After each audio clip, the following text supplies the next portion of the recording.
Tem alguém que está feliz aí ainda? Eu só consigo ver 8 ou 10 pessoas felizes aqui. Eu queria de verdade que a gente aumentasse esse número. Chacoalha quem está do seu lado aí, desperta ele, acorda. Pastor, ele não gosta, não tem problema. A gente também não gosta de ninguém parado aqui, então tá tudo certo. Be happy. Amém? Amém? Se você soubesse o que eu estou passando para pregar para você hoje, irmão, você não tem ideia da loucura que é ser um pregador do Evangelho.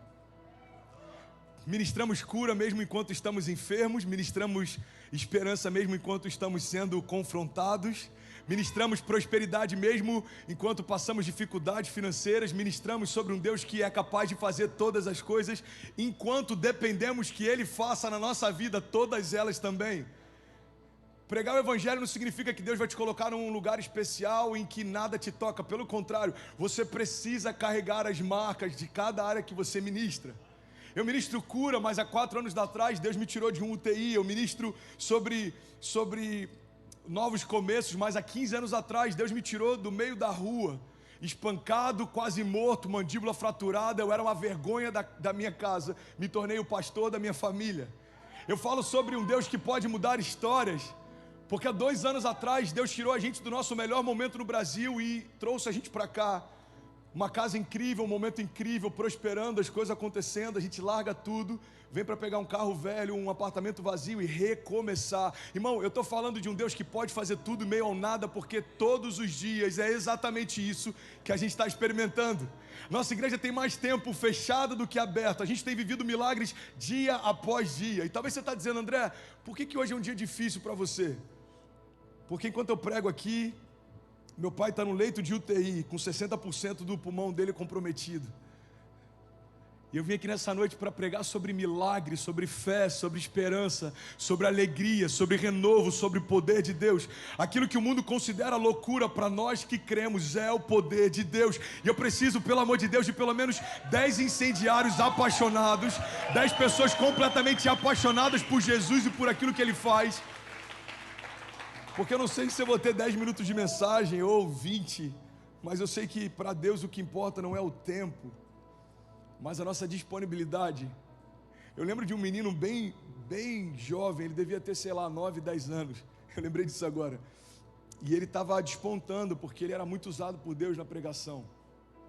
E uma vez ele foi numa conferência lá no Brasil de pastores, uma conferência bem conhecida, e estava todo mundo falando, pede para ele pregar, convida ele para pregar, convida ele para ministrar. E aí os pastores chamaram e falaram, olha, você vai ter 1 minuto, e se você passar de 1 minuto a gente vai desligar o microfone, você tem 1 minuto para subir e ministrar algo e descer. Ele falou, tá bom. Aquela criança subiu, pegou o microfone, e ele falou, homens precisam de tempo, mas Deus não precisa de nada disso para fazer. Ele só precisa do seu sim. Alguém diz sim para aquilo que Deus quer fazer essa noite, e todo mundo, E aí Deus começou a invadir aquele lugar, e começou a ter um avivamento. Ele entregou o microfone e agradeceu a oportunidade. Irmão, eu já vi pessoas falando por horas sem que nada acontecesse. Eu já vi pessoas liberando uma frase e aquilo mudando o ambiente. Eu quero, em nome de Jesus, declarar que essa noite vai ser uma noite em que o pouco que nós temos para ofertar para Ele vai ser suficiente para um maior romper da nossa história. Você crê nisso? Diga amém, amém, amém. Hoje foi um dia da gente celebrar Martin Luther King. Essa semana é uma semana que fala sobre ele. Em algum momento da tua história você já ouviu alguma parte do discurso dele? Bom te ver, mano. Em alguma parte da tua história você já ouviu aquela frase emblemática dele? Bom te ver também, mano. I have a dream. Hoje pela manhã a gente teve um speech com uma parte do discurso dele. Eu queria compartilhar esse discurso em português. Uma parte do discurso dele que eu sou apaixonado diz assim: eu tive um sonho hoje.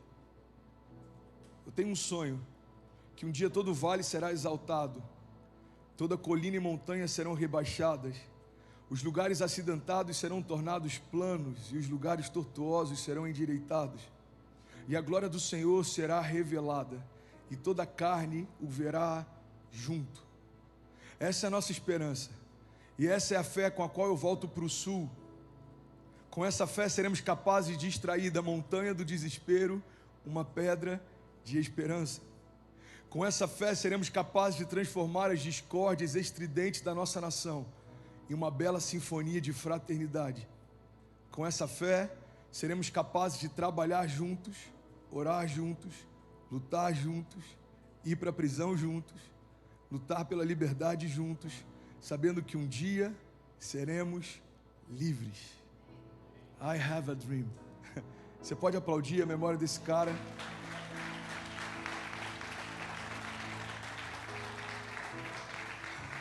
Esse cara entendeu algo que é poderoso e a gente precisa entender isso como igreja. Discursos passam. Discursos, eles impactam pessoas, mas eles passam com o tempo. Mas Martin Luther King, ele fez muito mais do que carregar um bom discurso. Ele se tornou a própria mensagem. É impossível pensarmos em questões raciais nos Estados Unidos sem pensarmos em Martin Luther King. É impossível pensarmos em alguém que se levantou em relação a direitos civis e não lembrarmos desse discurso. É impossível. E eu creio que é esse o convite que Deus tem para nós, que seja impossível que as pessoas ao nosso redor pensem no que Deus pode fazer sem pensar no que Deus está fazendo em nós. É impossível que pessoas pensem em como seria um milagre de cura sem pessoas lembrarem aquilo que Deus já fez em nós. Irmão, eu creio que o chamado de Deus para nós é que a gente pare de valorizar tanto o peso de um discurso e a gente comece a se dedicar mais a se tornar a própria mensagem. Evangelho não está ligado àquilo que fazemos, está ligado àquilo que nós estamos nos tornando. Você pode declarar isso comigo nessa noite? Diga: eu estou me tornando a mensagem. É isso que Deus tem para nós. E para mim é muito emblemático pregar nessa noite, porque há 4 anos atrás, quando eu fui internado no UTI, eu precisei me tornar a mensagem que eu pregava sobre cura. Eu precisei permitir que Deus, no meio do leito de hospital, me tornasse a mensagem que eu pregava nas conferências sobre milagres. Porque, irmão, quando a gente está falando e está todo mundo feliz, e conferências evangelísticas e convidados, e é incrível, estádios lotados e está todo mundo clamando por avivamento, mas quando as luzes apagam, a crise chega, o medo bate a porta, as coisas parecem que não vão acontecer. É aí que de fato a gente vê a separação entre aquilo que dizemos que cremos e aquilo que de verdade nós cremos. Eu lembro que quando eu fui para um leito de hospital, isso ecoava dentro de mim: filho, agora é a oportunidade de você se tornar a mensagem que prega. Hoje é uma noite emblemática para mim, porque o meu pai foi internado ontem no mesmo hospital que eu fui internado. Meu pai está no mesmo UTI que eu fui internado, e ele vai sair pela mesma porta que eu saí há 4 anos atrás. O mesmo médico falou comigo, o mesmo médico, Calê: vou te falar como seu pai está. E aí me passou um relatório médico. E é interessante, o Calê é um paizão, é um irmão, eu sou apaixonado por ele, é um filhão na fé. Mas um médico passou para ele o diagnóstico do meu pai. É interessante, para médicos o diagnóstico é frio. José Maurício Fernandes, 60 anos, diabético, 12 dias de Covid, piora ascendente, quadro estável, mas preocupante. Você vai lendo aquilo e você fala: cara, é o meu pai que está falando aqui. O médico não tem culpa, é técnico o que ele precisa fazer. Mas ali para mim foi um choque. Eu fiquei lendo algumas vezes e sem entender alguns termos, eu fiquei tentando entender o que estava ali, até que aquilo ali gerou para mim um momento de pausa e reflexão. A gente tem que entender sobre qual perspectiva a gente vai se enxergar. Para os médicos do plantão do UTI, essa noite, meu pai é José Maurício Fernandes, 60 anos, com Covid, 60% do pulmão comprometido. Para mim ele é o meu pai, que eu estou com saudade, e daqui a uma semana embarcaria para conhecer o neto.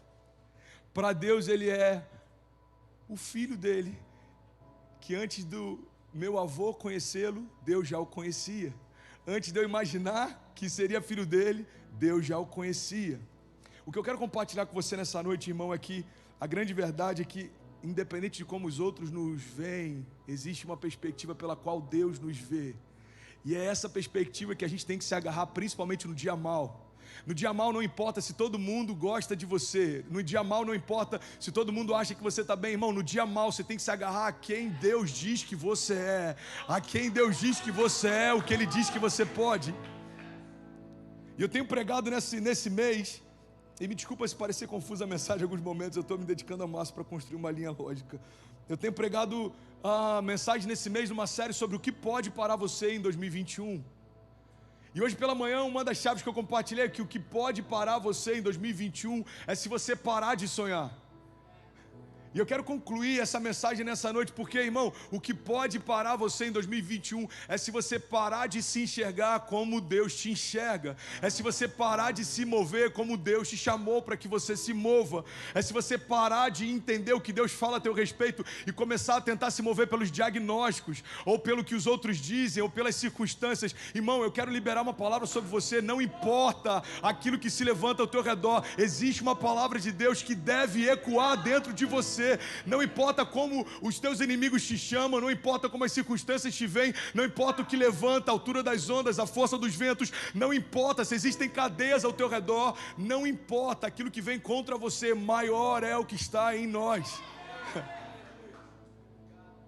Em Deus nós somos imparáveis, em Deus nós somos inabaláveis, em Deus nós somos indesistíveis. A gente só não pode parar de sonhar. A notícia que me deixou mais feliz hoje foi quando o médico falou, ele melhorou o humor dele, ele já está conversando, ele está mais alegre. Eu falei, ele vai sair dessa. Porque eu sei, irmão, a única coisa que poderia deixar é se ele parasse de sonhar. Irmão, olha para mim em nome de Jesus. A única coisa que pode parar você é se você parar de sonhar com os sonhos que Deus tem para você. Você já viu pessoas fortes que você fala, uau, aconteceu algo, a gente perdeu ele em dias. Por quê? Porque ele se entregou, parou de sonhar.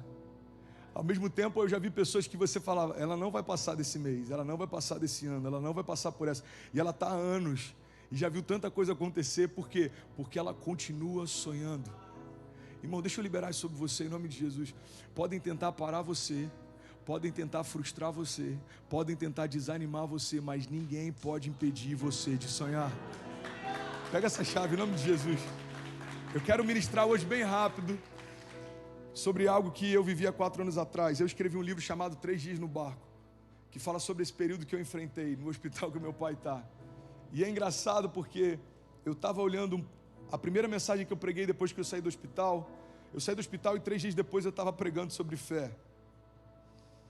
E eu lembrei de algo que eu nem me recordava.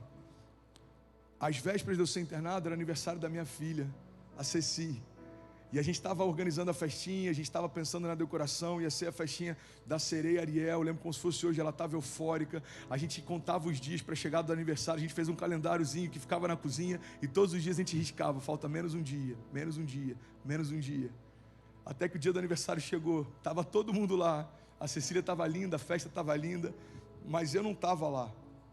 Eu estava num quarto de hospital. E isso me lembrou porque os meus pais estavam embarcando justamente para estarem aqui no meu aniversário. E essa pregação não vai ser dar, ok? Eu quero pregar sobre esperança, mas é impossível não conectar alguns pontos. Eu quero compartilhar algo que eu aprendi no meu leito de hospital e pode edificar você. Quando eu fiquei naquele quarto número 210, eu lembro que a primeira noite que eu cheguei lá, eu falei, cara, eu preciso gerar alguma coisa dessa experiência aqui. Deus, o que você quer me ensinar com isso? Filipe Yancey diz que o Evangelho não garante o livramento sobrenatural das circunstâncias, mas ele garante o uso sobrenatural de todas elas. É esse Deus que a gente serve. Nem sempre Deus vai te poupar das tempestades, mas Ele sempre vai te livrar nas tempestades. Nem sempre Ele vai te poupar da cova dos leões, mas Ele vai sempre te proteger em meus leões. Nem sempre Ele vai te poupar do campo de batalha, mas Ele vai guardar você no campo de batalha. É esse o Deus que a gente serve, irmão. O Deus que nem sempre nos poupa das lutas, mas sempre nos protege em meio a elas. E aí quando eu cheguei naquele quarto, eu falei, Deus, o que a gente vai fazer aqui? E aí começou a ser gerado no meu coração o desejo de escrever um livro. Eu olhei para o banheiro, eu falei, cara, quer saber? Eu vou fazer desse banheiro o meu home office. Eu pegava a mesinha do jantar, sabe aquela mesinha que você bota na cama? E aí eu sentava no assento, eu fechava o assento do vaso, sentava, colocava a mesinha, um laptop e trabalhava ali no livro por horas. Minha mãe contrabandeou uma impressora dentro da mala de roupas e eu escrevia um capítulo por dia, imprimia, e todo mundo que ia me visitar eu falava, dá uma lida e me diz o que você acha. De madrugada, à noite, quando a enfermeira vinha, eu não tomava o calmante e passava a madrugada falando com o designer aqui na Califórnia, fazendo todo o projeto gráfico e fazendo toda a parte de revisão, de ortografia. Porque eu entendi algo, eu quero liberar isso sobre você. Está comigo ainda? Diga amém.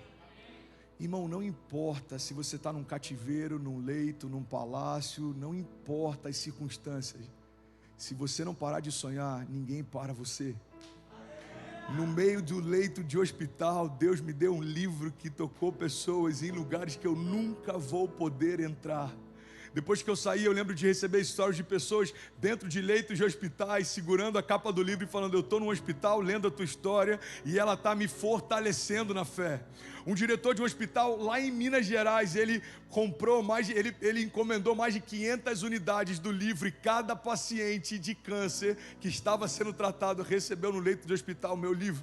Por que eu estou compartilhando isso, irmão? Porque a gente precisa entender que Deus é especialista, como essa parte do discurso do Martin Luther King, de pegar no meio de uma montanha de caos e de problemas e de circunstâncias adversas, Ele pegar algumas pedras, algumas rochas de esperança.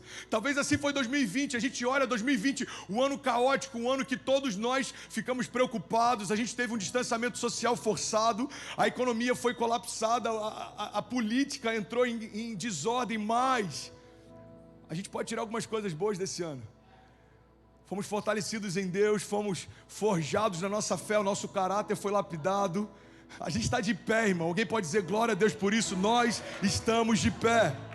Nenhuma circunstância ela é desperdiçada, nenhuma lágrima será esquecida, nenhuma crise ela acontece à toa. Deus, Ele permite que algumas coisas aconteçam para que a partir daquilo que acontece a gente esteja pronto para liberar cura nas mesmas áreas em que um dia a gente foi ferido.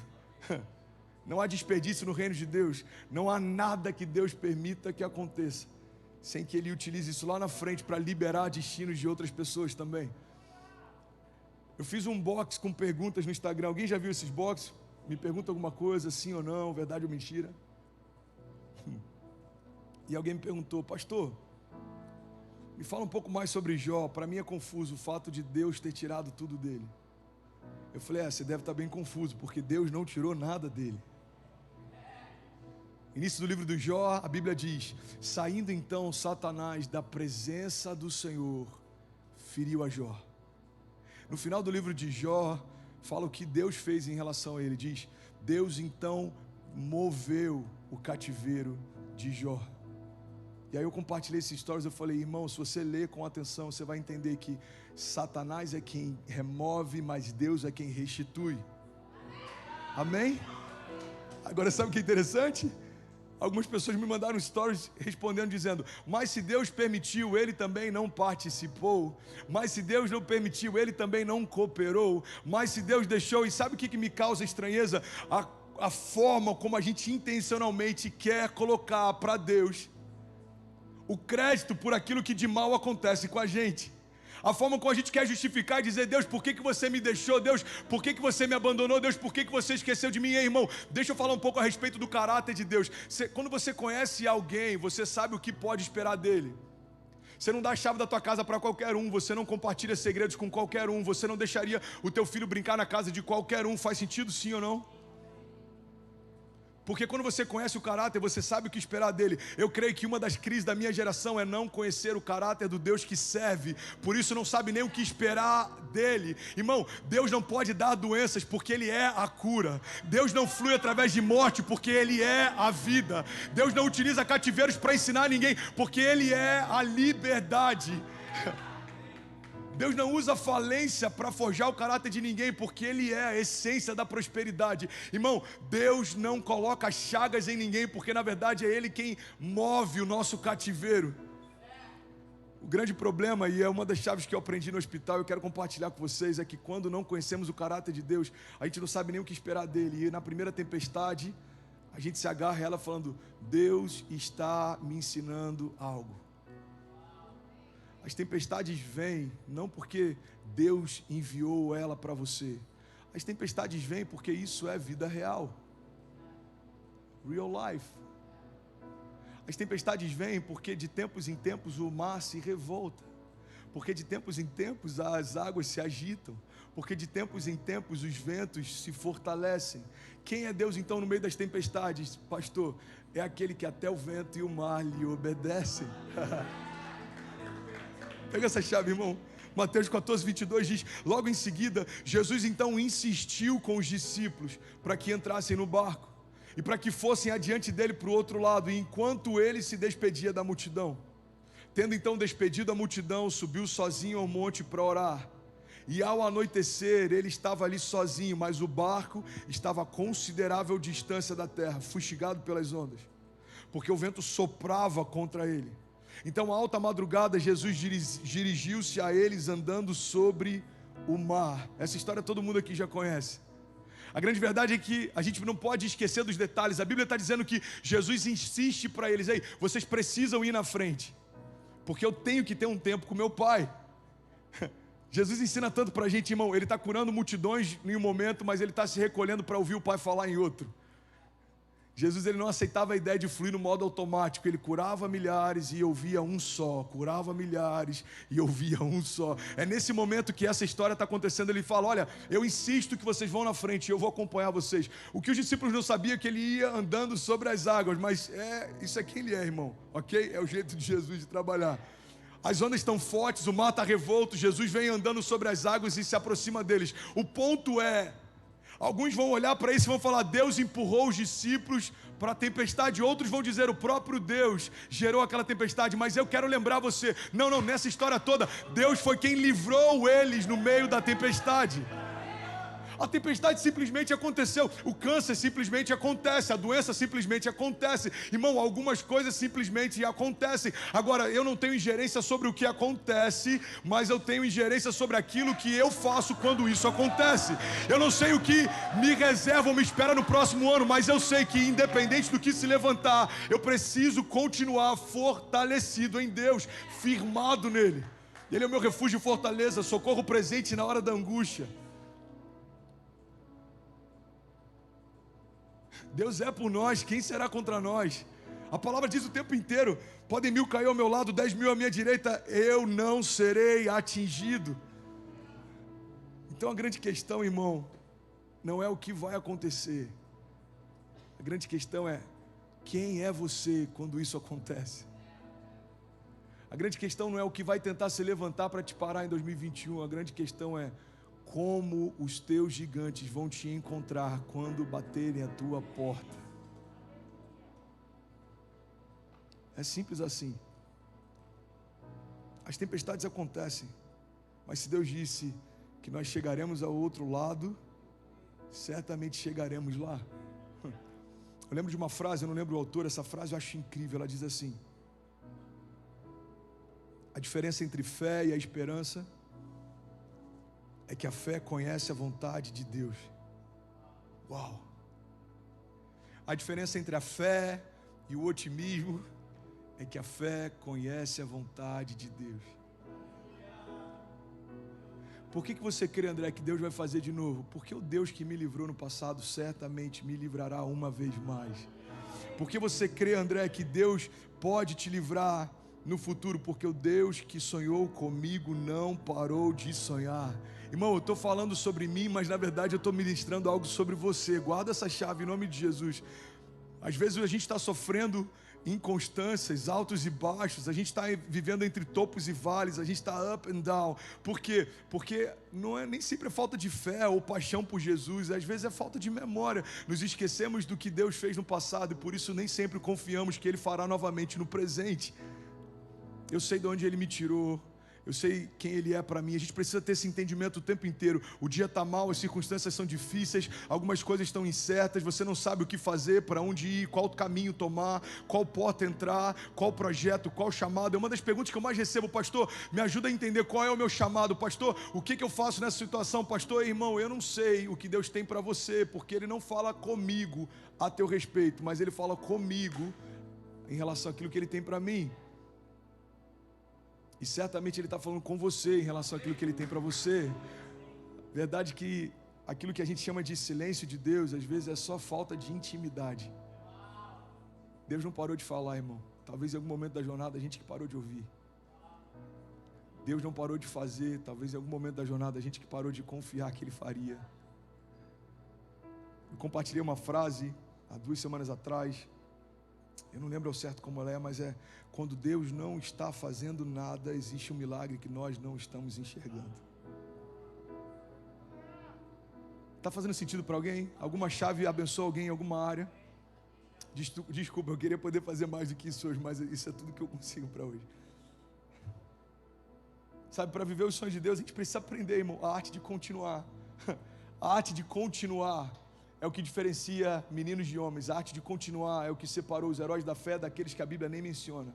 A arte de continuar é o que vai fazer você viver nessa década, o maior romper da tua história, ou assistir aqueles que estão rompendo. A arte de continuar é o que separa, irmão. Por quê? Porque todo mundo tem fôlego para começar, todo mundo tem ânimo para começar, todo mundo tem euforia para começar, todo mundo tem expectativa para começar. Não é como começa que importa, é como termina. Não é como começa. Eu vejo a minha geração muito bem resolvida em relação a ânimo, empolgação. Somos empolgados, mas não é a empolgação que te sustenta. Precisamos ser constantes, mesmo quando tudo diz que não, mesmo quando coisas se levantam, mesmo quando não temos algumas respostas. A arte de continuar, Tiago 1,3 diz: pois vocês sabem que a prova da sua fé produz perseverança. Eu preciso continuar mesmo que algumas coisas não façam sentido. Eu preciso continuar mesmo que algumas contas não fechem, não faça lógica. Eu preciso continuar mesmo que tudo diga que não, mas me agarrar à palavra de Deus que já liberou sobre mim aquilo que Ele faria. Eu preciso continuar mesmo que pessoas não me impulsionem ou que líderes não acreditem naquilo que eu carrego. Eu preciso continuar, mesmo que o meu sonho não faça sentido para ninguém, faz sentido para quem me prometeu. Eu preciso continuar mesmo que diagnósticos médicos sejam contrários, ou mesmo que o panorama político não seja o melhor ou mais favorável. Eu preciso continuar. Eu preciso continuar. Engraçado que tem uma frase do Martin Luther King que há 2 semanas eu tenho falado aqui: você precisa voar, e se você não conseguir voar, corra, e se você não conseguir correr, ande, se você não conseguir andar, se rasteje, mas não pare. Move.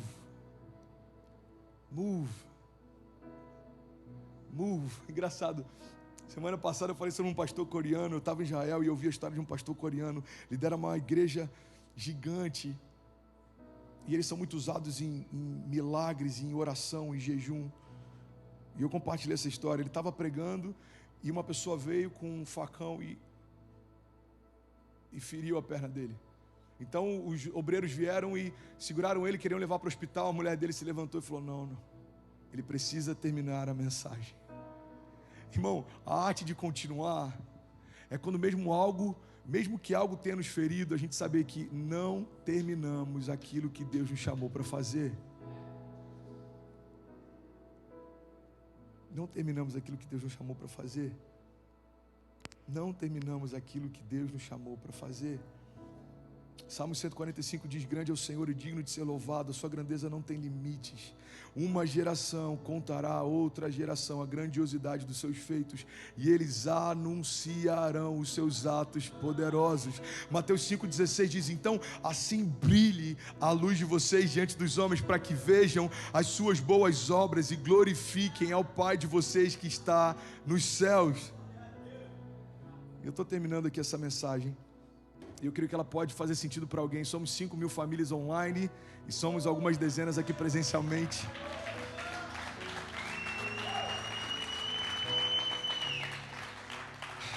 Eu tenho uma conduta de fé. Podem falar qualquer coisa a meu respeito, mas ninguém vai poder falar que eu não era apaixonado por Ele.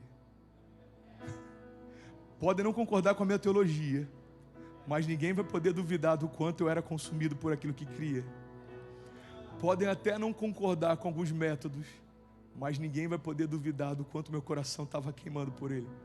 Podem até não acreditar que aquilo que a gente está sonhando vai acontecer, mas ninguém vai poder dizer que em algum momento eu parei de sonhar. Pode até dizer que em algum dia eu estava cansado, mas ninguém vai dizer que o cansaço me deixou de pregar. Pode até em algum momento falar que eu estava talvez abatido, mas ninguém vai falar que o abatimento me impediu de fluir, porque eu decidi. Jornada de fé é uma decisão, não é uma ideia. Jornada de fé é uma decisão, não é romantismo. Tem muita gente que está envolvida com esse evangelho romantizado, de jovens pregando sobre coisas que nem viveram, pessoas falando sobre coisas que nunca experimentaram, pessoas ministrando milagres que nunca viram Deus fazer. Irmão, evangelho, como o pastor Eric pregou na quinta-feira, fé é ação, faith is action. Fé é você sair de um lugar e caminhar para o outro sem saber como vai ser, mas na certeza de que o Deus que te chamou para caminhar vai sustentar a tua caminhada. Fé é você sair do meio da tua terra, do meio da tua parentela e ir para o lugar que Deus te mostrou. E mesmo que alguns amigos digam, cara, qual é o sentido? Você vai poder falar, eu não sei, mas eu não me movo pelo que eu vejo, mas pelo que eu creio. Fé é carregar uma boa nova mesmo quando nem tudo vai bem.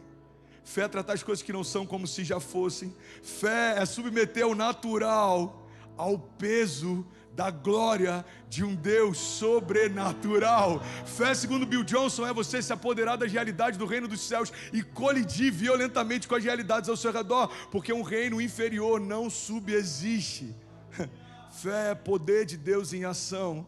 Para aqueles que creem, fé é loucura. Para aqueles que não creem, fé é a gente olhar para aquilo que para todo mundo é impossível e a gente ia celebrar antes de acontecer, porque a gente sabe, se Deus prometeu, é inevitável. Fé é Jesus agradecer ao Pai pela multiplicação dos pães antes do primeiro pão ser multiplicado. Fé é Jesus dar graças por uma multidão ser alimentada antes da primeira família ser suprida. Pai, te damos graças, e ao partir do pão era multiplicado.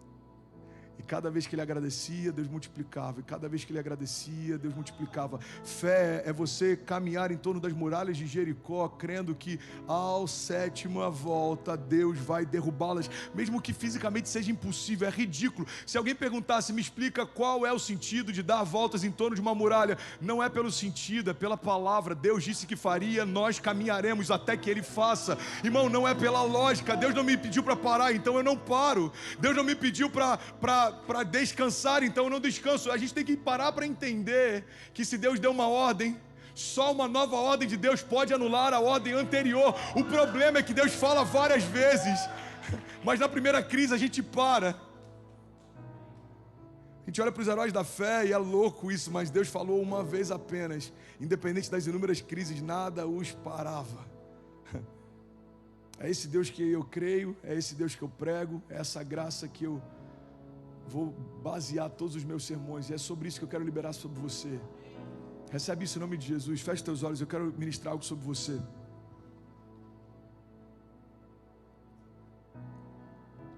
Sabe o que eu acho mais poderoso? Talvez até aqui alguns ainda possam achar que o André está pregando sobre o pai do André, mas eu estou pregando sobre você, porque talvez alguns dos seus sonhos estejam no leito, assim como o meu pai está. Mas eu quero declarar em nome de Jesus, os teus sonhos ressuscitarão, assim como meu pai vai ser curado também. Talvez você parou de sonhar com o teu chamado, talvez alguns aqui pararam de sonhar com o ministério, talvez alguns pararam de sonhar com promessas que Deus te fez, talvez você parou de sonhar, irmão. Mas eu vim aqui te lembrar em nome de Jesus. O Deus que te fez sonhar não parou de sonhar com você, então não pare também. O Deus que te prometeu não cancelou nenhuma promessa que fez, então não cancele também. O Deus que sustentou você enquanto você ainda era informe, como diz o salmista. Ele permitiu que você fosse gerado e desde as suas entranhas te conhecia, chamava pelo nome e escrevia cada um dos seus dias no livro dele antes de qualquer um deles existir. Esse mesmo Deus não abortou você, não aborte o teu futuro em Deus também.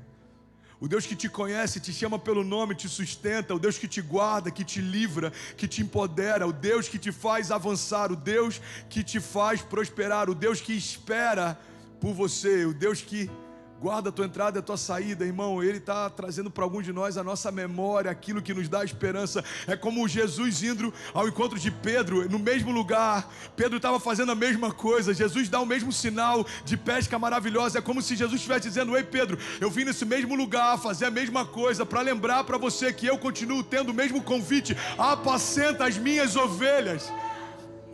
Jesus, mas eu corri, eu tive medo, eu tive vergonha. Ei Pedro, você pode ter desistido de mim, mas eu não desisti de você. Você me ama, Pedro. Senhor, eu te amo, então apacenta as minhas ovelhas. Pedro, tu me amas, Senhor, tu sabes de todas as coisas e sabes que eu te amo, então apacenta as minhas ovelhas. Pela terceira vez Jesus fala: ei Pedro, você me ama? Pedro se revolta, se chateia, porque Jesus, ele está insistindo tanto. Na verdade, Jesus está dando 3 vezes a chance de Pedro se redimir, porque por 3 vezes Pedro o negou. Ele fala: Senhor, tu sabes que eu te amo, então Pedro, apacenta as minhas ovelhas. Eu quero liberar sobre você, irmão, em nome de Jesus. Que haja um despertar de Deus sobre você e a tua casa. Que haja um despertar de Deus sobre você e a tua casa. Que haja um despertar de Deus sobre você e a tua casa. Eu oro para que se levante não uma geração que está caminhando com Deus por medo do inferno, mas porque tem prazer em saber que vai estar com Ele no céu. Eu oro para que se levante uma geração que não se satisfaz só em ouvir alguns vídeos legais no YouTube ou participar de algumas conferências incríveis em estádios. Não, eu oro por uma geração que vai voltar a ver sinais e maravilhas acontecendo dia após dia. Eu oro por uma geração que em Deus vai ser imparável, inabalável, porque quando tudo aquilo que é abalável for abalado, aquilo que é inabalável permanece de pé. Quando tudo aquilo que é perecível passar, aquilo que é eterno continua de pé. Quando tudo aquilo que é fútil passar, perder o brilho, perder a graça, aquilo que tem valor de vida eterna permanece de pé. Eu oro em nome de Jesus por uma geração de avivalistas, evangelistas. Eu oro em nome de Jesus por uma geração apaixonada por Jesus, que carrega o suave perfume dele por onde passa. Eu oro por uma geração que vai se parecer com Jesus mais do que se parecia, que vai amá-lo mais do que amava, que vai sair daqui mais apaixonado do que era antes de entrar. Eu oro por uma geração que não espera um ambiente favorável para fluir. Nós aqui afetamos o ambiente. Nós não dependemos de uma atmosfera favorável para fluir. Nós carregamos a vida de Deus que altera as atmosferas. Nós precisamos nos posicionar. Se a gente quer fazer história, sair do campo das ideias, Jesus não é uma mensagem, Jesus é o amor que escorreu em forma de sangue no madeiro. Jesus não é, irmão, um discurso. Como o pastor Cirilo ministrou aqui esses dias, o evangelho não é uma ideia. O evangelho é um cara sangrando numa cruz. Tem muito suor, sangue, lágrimas envolvido. O evangelho fala a respeito de um Deus que pode todas as coisas, decidindo habitar dentro da criação. O evangelho fala a respeito dos nossos pecados sendo perdoados, a nossa dívida sendo paga, e Deus nos chamando para caminhar com Ele, governar com Ele, reinar com Ele. O evangelho, irmão, é o escândalo da graça. O único que poderia ter nos condenado preferiu morrer no nosso lugar. O único filho de Deus se tornou homem para que todos os homens pudessem ser feitos filhos de Deus. Aquele que era saudável se tornou doença para que fôssemos curados. Aquele que era liberto se tornou cativo para que nós fôssemos libertos. Aquele que era filho se tornou escravo para que nós fôssemos feitos filhos. Aquele que não cometeu pecado se fez pecado por nós, para que nós fôssemos feitos justiça de Deus. Nós somos justificados. Nós somos abençoados, nós somos quem Ele diz que nós somos, nós podemos o que Ele diz que nós podemos, nós vamos viver o que Ele diz que nós vamos viver. Essa é a palavra que eu tenho sobre você. Se você recebe isso, diga: Pai, aquece o meu coração, aquece o meu coração. Faça dessa palavra, dessa oração, teu clamor nessa noite. Diga: Pai, aquece o meu coração. Eu quero queimar, Pai, como nunca antes. Aquece o meu coração. Deus, eu oro para que venha sobre nós um batismo de fogo. Aquece o nosso coração, Jesus. Aquece o nosso coração, Jesus. Aquece o nosso coração, Jesus. Nós não seremos mornos. Aquece o nosso coração, Jesus. Nós queremos mais, nós queremos mais, nós queremos mais. Nós sabemos que existe mais, nós sabemos que existe mais. Aquece o nosso coração, Jesus. Quebra toda a corrente, toda a mordaça que nos impede de clamar. Remove tudo que nos impede de enxergar. Remove as cadeias que nos impedem de romper. Remove o medo que nos impede de confiar. Remove a vergonha que nos impede de fluir. Remove tudo que nos impede de experimentar aquilo que o Senhor tem preparado para nós. Transformai-vos, pois, pela renovação do vosso entendimento, para que possam experimentar qual é a boa, agradável e perfeita vontade de Deus. Eu oro para que Deus lave os nossos pensamentos com a água da vida. Eu oro para que um exército de incendiários seja levantado. Eu oro para que essa noite seja como um manifesto. Nós não temos desculpas para parar de fazer o que Ele nos chamou para fazer. Se Deus não disse pare, não pare. Se Deus não disse esqueça, não esqueça. Se Deus não disse desista, não desista. Deus te deu tua casa, lute por isso. O casamento está em crise, pastor. Ei, irmão, a maior crise que algum homem já experimentou. Deus estava lá por 3 dias. Jesus enfrentou o inferno e a morte, mas Ele ressuscitou. Pastor, a minha fé está em crise. Pastor, a minha empresa está em crise. Pastor, eu estou com medo, eu estou com pensamentos de morte. Ei, irmão, não desista. Não pare, não pare, não pare, não pare, não pare. Não pare. Just move. Just do it. Apenas faça, apenas creia. Faz o fácil, irmão, deixa que o impossível Ele faz. Faz o fácil, a nossa parte é mais fácil. Eu preciso crer e não duvidar, e assim será feito como eu declarei. Tudo é possível ao que crê. Se vocês permanecerem em mim, as minhas palavras permanecerem em vós, me pedirão o que quiserem, lhes será concedido. Assim brilhe a luz de Deus sobre vocês, para que todos vejam, para que todos vejam, para que todos saibam que Deus é contigo, Deus é por nós. Quem será contra nós? Não se pode esconder uma luz debaixo da mesa, pelo contrário, coloca ela no lugar mais alto para que todos vejam. Nós somos a luz de Deus, nós somos o sal da terra, nós somos o Jesus que ficou por aqui. Cristo em nós, a esperança da glória. Cristo em nós, a esperança da glória. Cristo em nós, a esperança da glória. Cristo em nós, a esperança da glória de Deus. Cristo em nós, a esperança da glória de Deus. Feche teus olhos, curva tua cabeça em nome de Jesus. A Vitória vai ministrar. Eu queria te fazer um convite, irmão. Se você quer viver mais de Deus, se você crê que existe mais de Deus, eu acho que essa é uma boa noite para a gente fazer um pacto com Deus. O nosso tudo contra o tudo de Deus. Pai, está aqui o meu tudo. Meus sonhos, está aqui o meu tudo, a minha juventude, o meu tempo. Eu coloco tudo aos teus pés. Faz o que o Senhor quiser, Pai. Seja feita a tua vontade, assim na terra como já é feita nos céus. Pai, faz o que o Senhor quiser. Faz o que o Senhor quiser. Faz o que o Senhor quiser. Se existem nações que estão à nossa espera, nos mostra, nós iremos. Se existem milagres que estão esperando o nosso posicionamento para acontecerem, nós estamos disponíveis. Seja feita a tua vontade. Usa-nos, Deus, usa-nos, Deus, usa-nos, Deus. Nós somos como um farol que brilha à noite. Nós somos como um farol que brilha à noite. Em meio a uma geração em crise, nós permanecemos de pé, apontando o caminho. Usa-nos, Deus, usa-nos, Deus, usa-nos. Aviva-nos, Deus, liberta-nos. Aquece o nosso coração, usa-nos, Deus.